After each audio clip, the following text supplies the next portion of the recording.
What's up, everybody, and welcome back to ChimiComics.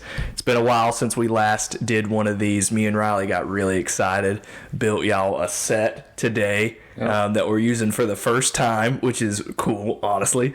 And me and Riley decided, what better story to come back with a read and tell than Man of Steel from 1986. Which, by the way, I've been meaning to ask you, is this story,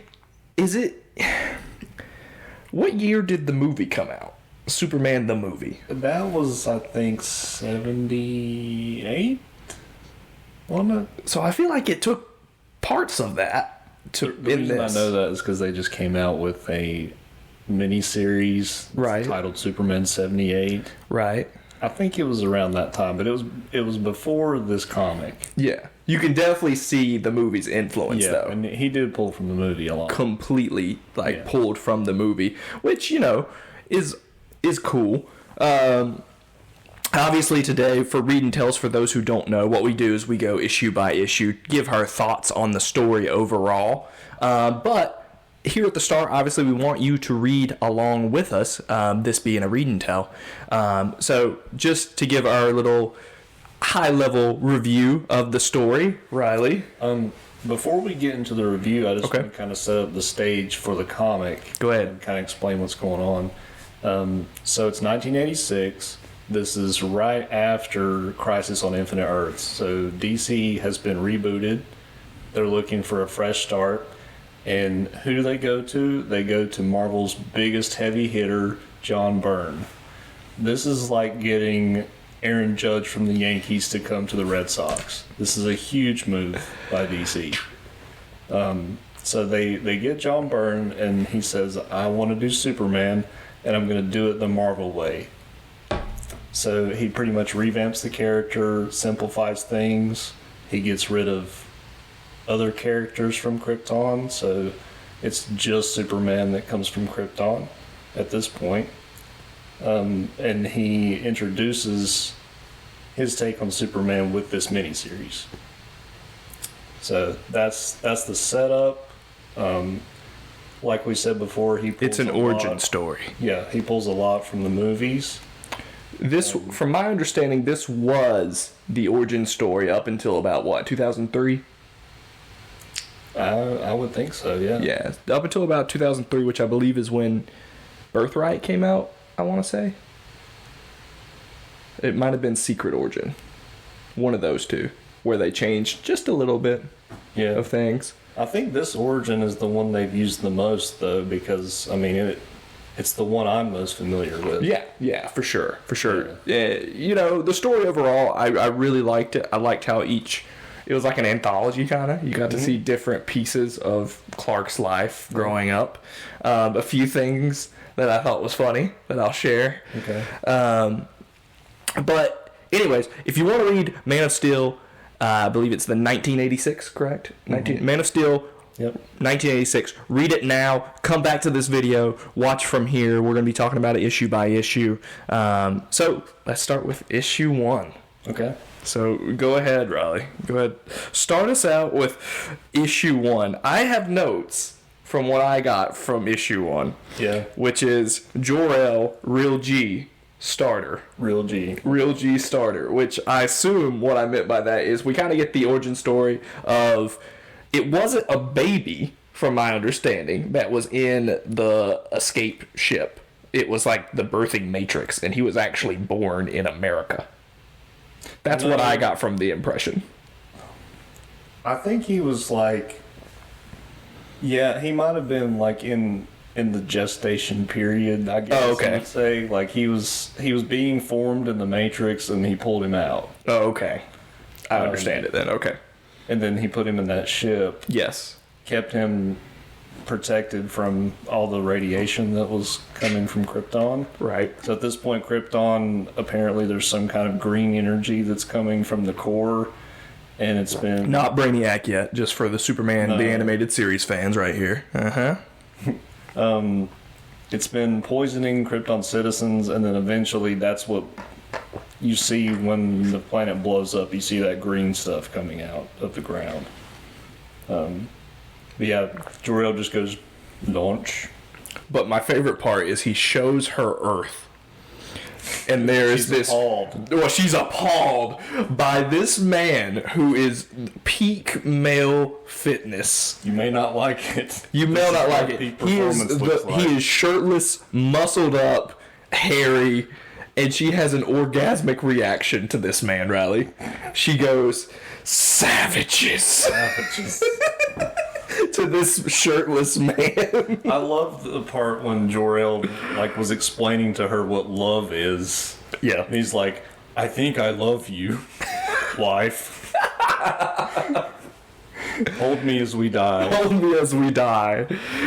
And they do. They do. They do die. Which leads to Superman being found by Ma and Pa Kent. Yep. Who take him and raise them as their own. Yep.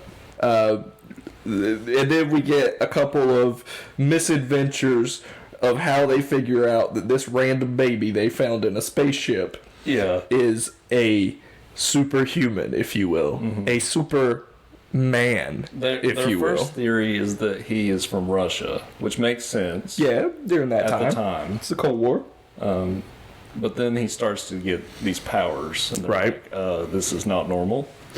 My favorite thing about this in issue 1, which is something I thought I would never see in a Superman comic. Superman gets trampled by a bull. Yeah, that happened, yeah. Living on a farm. Living on a farm. You never know when your kid might just be out one day and get trampled by a fucking bull. But we are in these stages in Kansas. And they realize, as this bull tramples him, that Superman takes no damage. Not at all, just his clothes. Just his clothes, yeah. His clothes get a little dirty. And they start questioning from there. Yeah. Which is, if I had to question, I'd question the guy who got hit by a bull.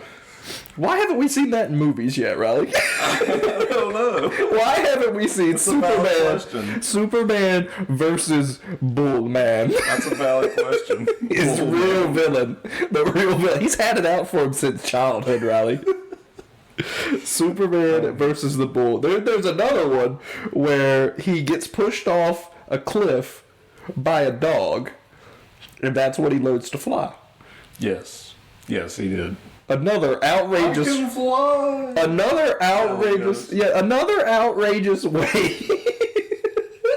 Showing how he got his powers. They're like, we have to figure out a way for this man to fall down. We have to kill him. We have to figure out a way for him to fall a great height and still be there. Yeah.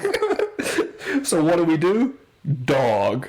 Crypto doesn't exist in this universe, by the way. Right. So Crypto and Supergirl are not in the... Yeah, they're not in it. They wanted him to be the last son of Krypton. Yeah.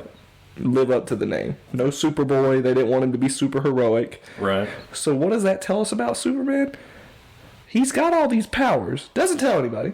He doesn't really even question it at that point. But football legend Clark Kent, running back of the state. Running back. By the way, I'm repping Mr. Kent's numbers right now because he's a football legend, a football G, if you will. And I don't know. Coach said he was going to go pro. Coach was real impressed. Nobody's tackling that man. He's fought with bulls. This boy wrestles bulls. He wrestles bulls and doesn't take damage. You know how many kids got injured from tackling freaking Superman? Yeah. My favorite part is that Pa Kent sees this. He sees Clark balling out, right? Yeah. And he's just disappointed. How dare you play football? Exactly. And have fun. Exactly. And then it pisses Paul off when the coach is like, he's going to go pro.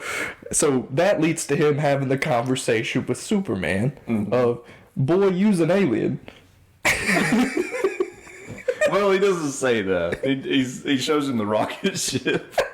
They still, at the end of this series, he still doesn't know he's an alien until the very end. True. I didn't realize that. Yeah. They still think he's Russian and has powers. Look at this rocket, boy. Look at this. Russians are built different, huh? After the football game, Krypton must be some like Russian radiation, Yeah, eh? so he shows him the ship, and one of my favorite parts that made me laugh was when they get home and Maud comes outside and she goes, "You told him?" Paul goes, "I told him." And Clark goes, "You told me." All right in a row like that. It was so awkward. Oh, that's great. That's great. So that's basically issue 1, right? That's issue 1. And he goes to Metropolis and saves those people in that plane and meets Lois, like in the movie. Let me do this real quick. So that plane, they say it's a space. What do they call it? Not a spaceship, but it was some type of spacecraft, right? That he saves, but it wasn't actually a rocket ship, which leads me to the year that this came out. Yeah. Challenger. Yes. They changed that. Yeah. Well, like in Superman Returns, Yeah. they do that. They do a spaceship liftoff that's hanging from a plane. So the plane is in the air, and then the rocket detaches. Also because of the Challenger disaster? No, I don't know why. Okay, they did that. I think it was originally supposed to be a spaceship in this, like a you think NASA so? spaceship. Yes. Looking at the year it came out, that's legit the year of the Challenger disaster. I'm just saying that movie with Brendan Routh. That's how they did that one. Right. Anyways, on to issue 2. So Superman saves people, and then he goes to Mom and Pa to question them. And then they say, "Boy, you was an alien." Issue 2. All I wrote was Superman Lois interview. That's all I wrote for the top. So at this point, we see Lex Luthor in a cab. I mean, in a limo, not a cab. He's going to South America, Right. for like a long time, and they're trying to get Lois to meet with him before he leaves, and she goes, "No, I gotta find Superman," and just blows him. Isn't off. the comment made that he has like 5 wives as well? Yeah, And that she doesn't want to be the 6th wife she or says something? that he's had like 7 wives, and she doesn't want to be the 8th one or something. That's crazy. Lex Luthor be balling. But Or as they call him on the Robot Chicken, Sex Luthor. Sex Luthor with the 7 wives. then we get to see Superman stop a mugging. There's this random chick with a boombox walking down the street, and he saves the day. Throws this man in a trash can, As you do. and flies away. And then right after that, he goes to stop a robbery. And I thought it was funny that the captain on the scene was named Captain Reagan. And he had like Ronald? aviators. So it's just the stereotypical police captain. Yeah. When he's stopping that robbery, you get the iconic like bullets bouncing off the chest. Right. He grabs the dude's gun and crushes it. And I thought this part was really funny when he got to one of the robbers. It was a woman, and she goes, "Oh, you wouldn't hit a lady, would you?" And he goes, "No, I wouldn't." And he takes off her glasses and goes, "But I've never seen a lady carry dynamite." Gee, I forgot about this part. He pulls out a whole bundle of dynamite. Superman hitting women He does hit women. in the original origin story. The man of steel. The 80s was a different time, man. Jeez. So so Lois during all of this, Lois is chasing him. Every time she gets there, she's like a minute late. Yeah. And then she goes, I know how to catch this man. I'll drown myself. So she drives her car into the lake. Right? Straight into the river. Yeah. And she's just like, well, I guess he'll save me now. Yep. But then she had like oxygen, like she had an precautionary. She had an aqua lung, but Superman later says, like, that was a very small aqua lung. She wouldn't have lasted very long. It's lucky I was even in the area. So Superman saves her. He gives her the interview that she wants. Yeah. And then my favorite part of this story, Superman as Clark Kent scoops Lois. Exactly. Yeah. He writes his own Superman interview and turns it into Perry. And Lois goes to turn her into Perry. He's like, I already got one. Meet Clark Kent. Meet Clark. Yep. So Superman's a dick. Indeed.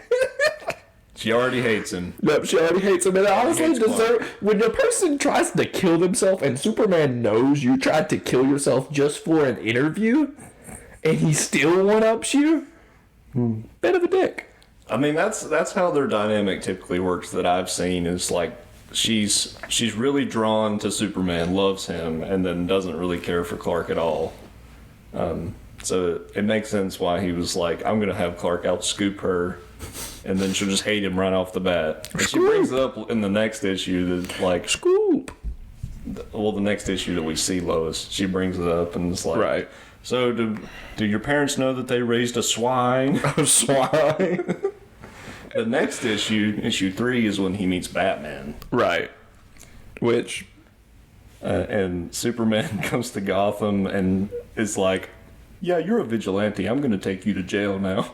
Which, honestly, isn't this the Batman versus Superman we wanted? This is what we were asking for. Just a conversation. We don't need a big fight. No, well, I mean, I'm not even saying that. Like, we don't need Luthor threatening his mother for them to meet and Superman be like, hey, you're a vigilante. I'm going to arrest you. Yeah, let's not get into that can of worms. My favorite part of this issue is when Batman goes, I have a bomb. No, he says, I have a bomb, and if you touch me, basically, Superman, if you lay a hand on me, this bomb will go off and kill an innocent person. Indeed. And then, along the way, Batman says, well, what you don't understand is Gotham requires a different approach than your city, because these people are out to kill people just for the fun of it, and they need to be stopped. So they're going after a villain called Magpie. This is her first appearance. Indeed. Ever. And hopefully the last. It wasn't. Arrested Development. It wasn't. It wasn't. And they should never use her again. They did. I love this part when she got mad at one of her henchmen. Yeah. And she goes, I'm going to paralyze you. Now I'm going to put this stick of dynamite in your mouth. And this guy goes, oh no, not happy birthday. It blows his head off. Jeez. I don't know anything about Magpie, honestly. Hadn't heard of her before this. I don't either. I looked her up because I was like, is this someone important that I should know? No, it's just a really bad Batman villain, right? Yeah, it's just, they explain it. It's just a girl who grew up, drawn to shiny things, and then she could never have them, and now she got a job as a museum curator, which she could never have those things in the museum, and it drove her crazy. And she became Magpie. And Batman goes, I feel sorry for her, but I feel more sorry for her victims. What if is her name actually Magpie? Like first name Magpie? Her name is Margaret. Or is it first name Mag, last name Pie? Margaret Pie. A lot of originality in this best Marvel writer ever. It was P-Y-E. It was spelled differently. There's some creativity in there somewhere. So they beat her. They do. They beat her, and then Superman grows respect for Batman. And Superman goes, but what about that bomb? Batman goes, it was on me. I'm the bomb. I am the bomb. I am the bomb. And Superman thinks that's hilarious, and he says, well, have a nice day, and waves goodbye. He said, well, that's one way to do it. Yeah. So now 2 straight issues, we've got characters in Superman's radar, basically. And their whole goal is, I want to get Superman's attention by committing suicide. Yes. I'm sensing a theme here. I am also. So, issue 4. John Byrne was trying to tell us something. Right? This was a cry for help. Right? So, issue 4, we get the Luthor and Lois date, right? Yeah. And it's on a ship. And I think Clark tags along, right? On the thing. She goes to pick him up, and they get in Lex's helicopter that's on his roof. Right. And that's when he gives her the dress, right, that he wants her to wear. Yeah, and then she refuses. $5,000 dress, and she's like, "Oh, I'm excited because he let me borrow this dress." Yeah. Then they show up, and he goes, "Well, that was a gift," and she just blows up on him. Yeah, and she takes it off, right? And then she wears like a coat. She wears Clark's coat. She wears Clark's huge. Yeah, Clark's huge, and she, I assume, wears nothing under this coat. I guess not. So it's just in her underwear, I assume, and or butt ass naked on this boat wearing Clark's jacket. And then these Spanish, what would you call it? Spanish pirates take over the ship. Yes. And they throw Clark overboard, and then shortly after, Lois just goes Rambo. She does. She steals one of their machine guns and starts shooting at Hits him. guy in the nuts and goes da da da da da da. This is after Clark gets thrown off the ship, right? Yeah. So Clark gets thrown off the ship. And then Soups picks up the ship Yes. from the bottom And carries it. for some reason. I think he carried it near the police station, from my understanding. I don't He carried really it to understand. Luthor's island, but I still don't understand why he did that. They just needed him lifting stuff. I guess. To be Superman. It's got to look cool. Yeah. So anyways, he lifts that.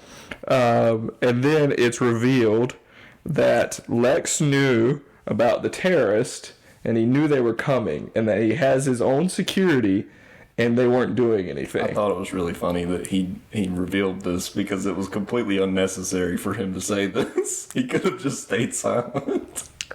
And he was like, "Hey, Superman, here's $25,000. Yeah. You're on my payroll now." And Superman's like, "No, No.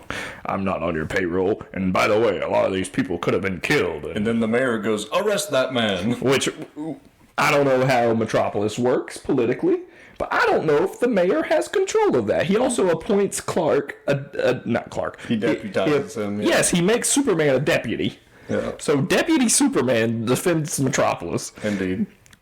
So he has Luthor arrested. The only thing I don't like about this, here's my problems with this.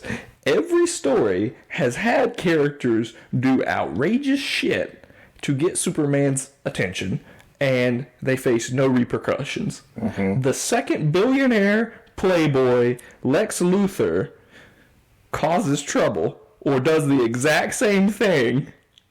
Here's the thing, though. He was endangering others, whereas the other two were endangering themselves. Originally, he didn't know that about Batman. That's true.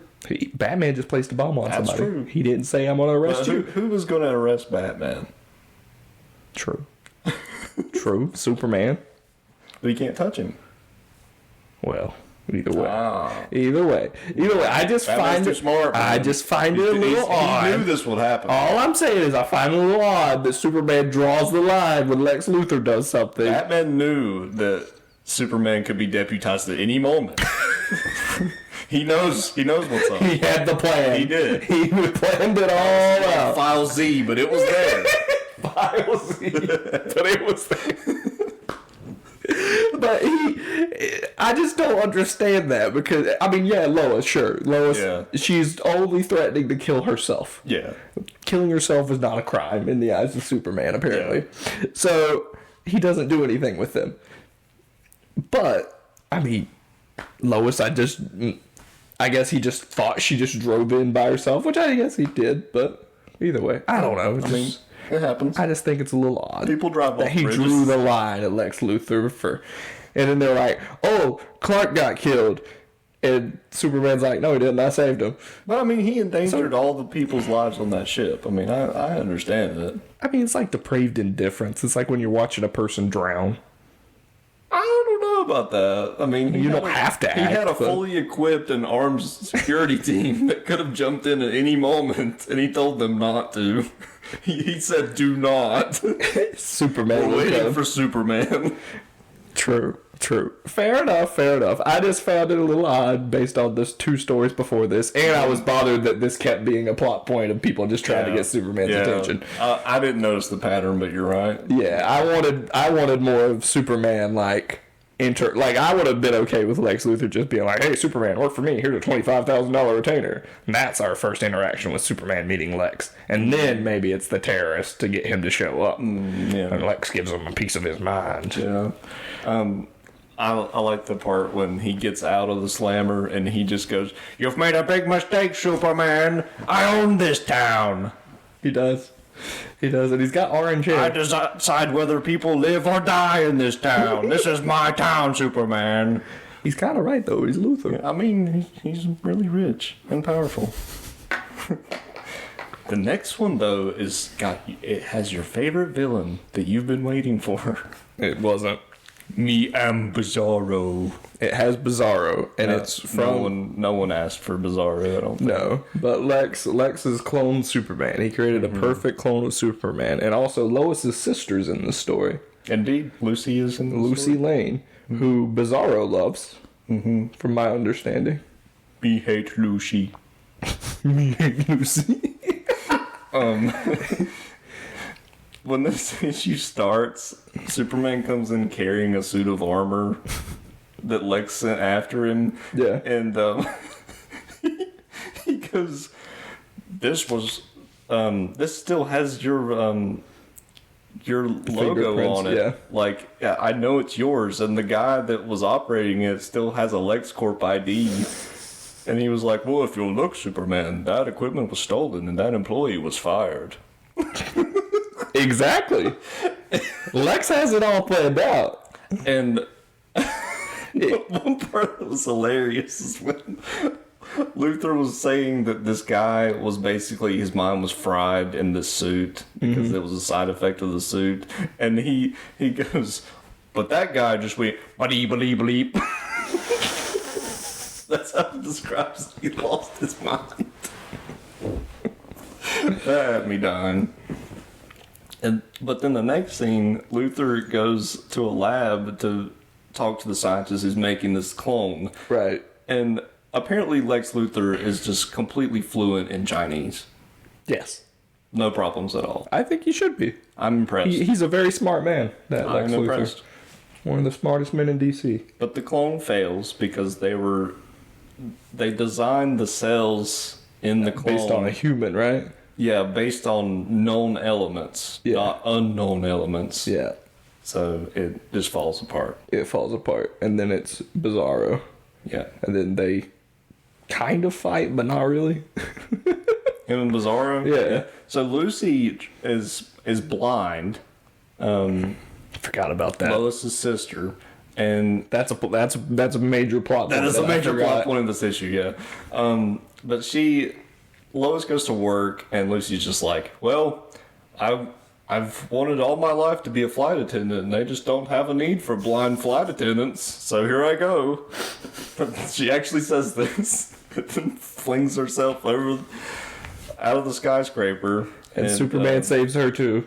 Yeah, we think it's Superman, but is it? But it's not. And Superman's happy about that. Because he's like, somebody was there to save her. Yeah. So basically, Superman was saying, "I would have let this girl die." So then Bizarro after... Damn. I mean, he has caught everyone. He saved Lois when she just drove off a in the cliff. area, Tanner, but Bizarro was.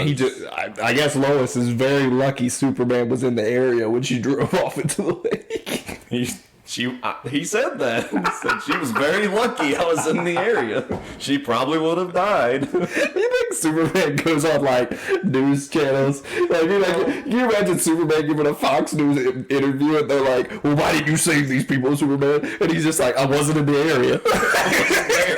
I wasn't there. You just know that happens in the DC universe. Well, he says in this series that like he hasn't fully tested the limits of his powers yet. Right. So like this is not a version of Superman that's like looking across the world to see different. He can't fly around the world in reverse time. Yeah, he's not doing I didn't see freeze like breath. that. I don't think. Did we see freeze breath? No, I didn't think so. I didn't think he used it on he Bizarro didn't or use it in anything. this one though. He used his heat vision several times.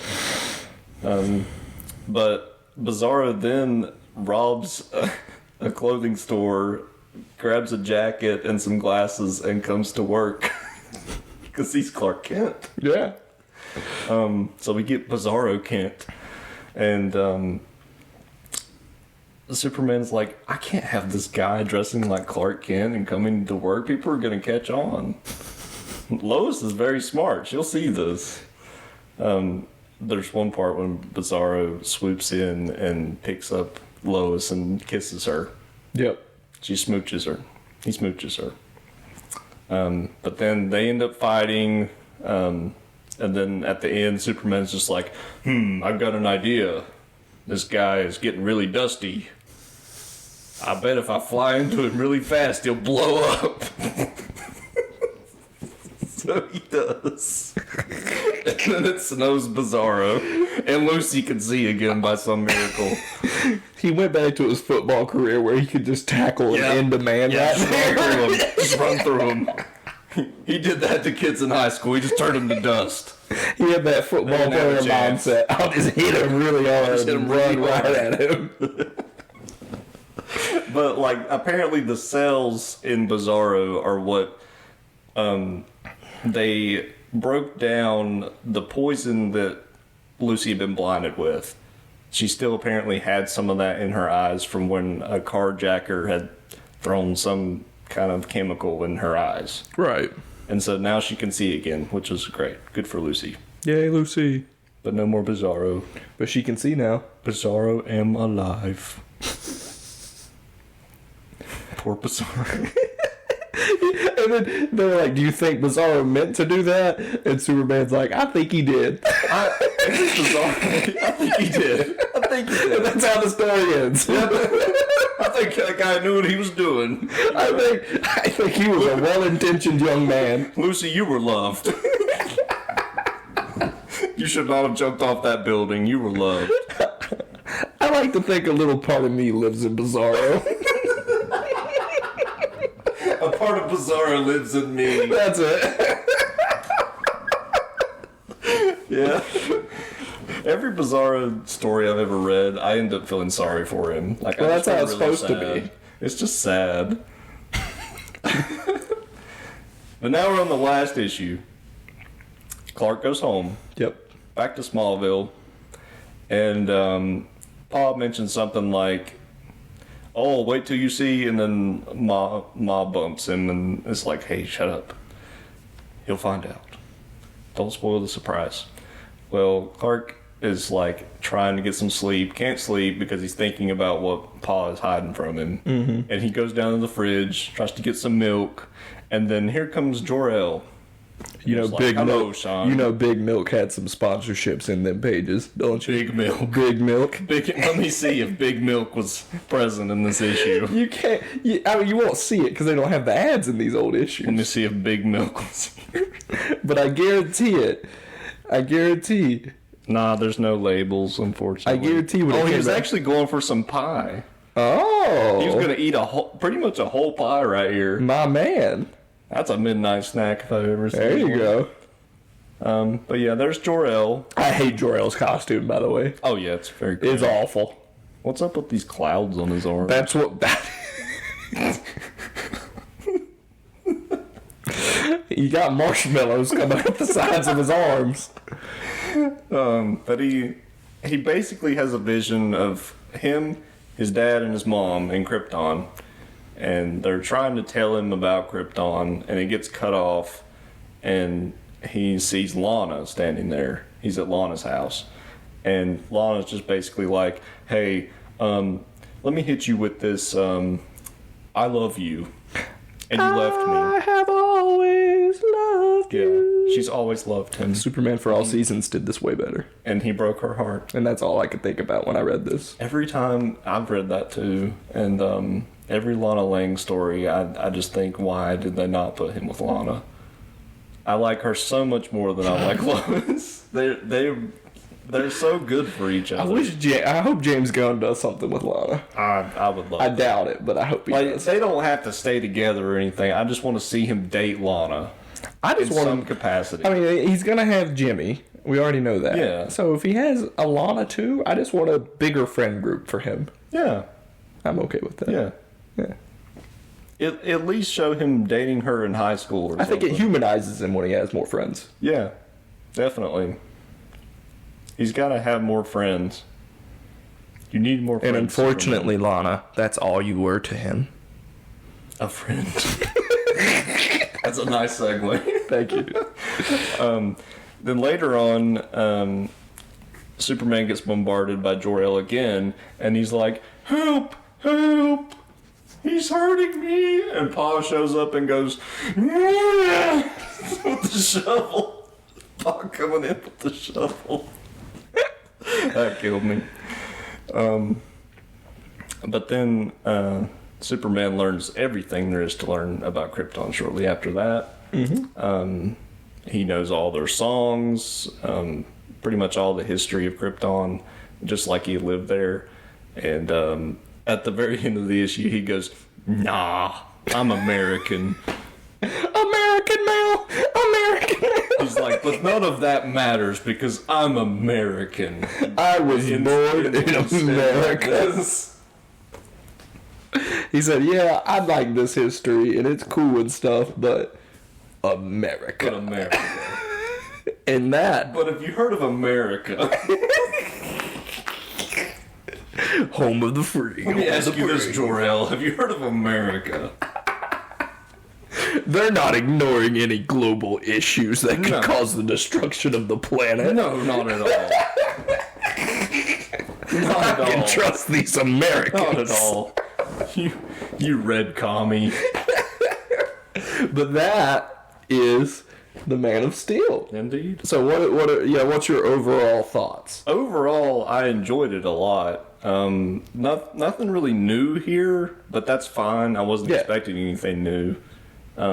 Just because I've been exposed to so much Superman, but overall I enjoyed it a lot. It's a solid 7 or 8. Yeah, I agree. I would put it in the 7 or 8 category as well. Just, I mean, it's stuff we've already seen, like you said, but it's also, that it was original at the time, which you got to respect that. Yeah. The only thing I didn't like is obviously everybody who meets Superman has to either kill themselves or try to kill someone.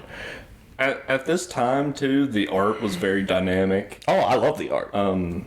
Like, there's full splash pages of Superman. Mm-hmm. It's just beautiful Superman pages. Yep. Very colorful.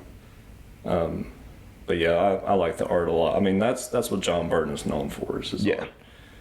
So very good.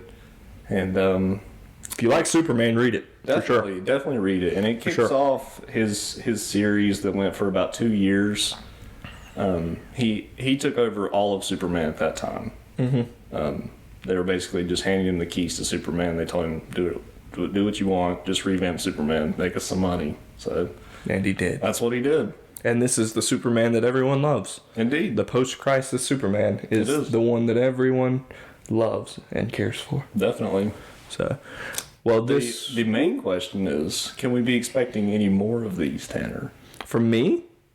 Of just issue by issue John Byrne? Some Superman stuff. I don't know. I still like the standalones, man. I will read Superman Red and Blue.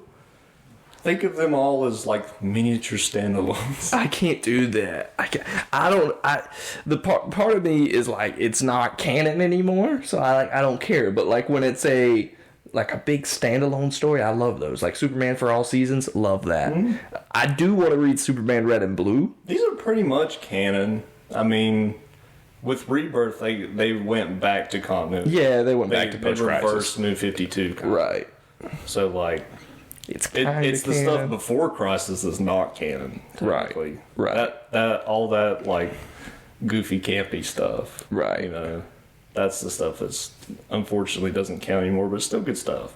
Well, if you want us to continue with John Byrne's Superman, then obviously comment, like, and that might get to me, and that might make me read it. If not, then I will definitely read Superman Red and Blue sometime in the next couple weeks. So, but I'm down for that too. If you want to do that, I'm down. I'll be down for that. I am down. I'm also, if there's any graphic novels, if you have any recommendations for stuff that we can do on Read and Tell, obviously we would love to do that. So, comment below, let us know any of those. But yeah, hope you enjoyed this video. We're glad to be back here at Chimmy Comics on the little new set. We'll try to be doing more of these videos more often. So glad to be here. So glad to be here. Honestly, it's the nicest set we've had. It is. Without a doubt, the nicest set we've ever It was been the on. nicest set we have had, and we're not on COVID. We're not doing the COVID videos either, Yeah, where we're all doing a Discord little chatting. face thing. Yeah, we're not Discord chatting. But anyways, we hope you enjoyed this video. We hope you liked the video, subscribed, and obviously you'll be seeing more of us. Thanks, guys. Bye.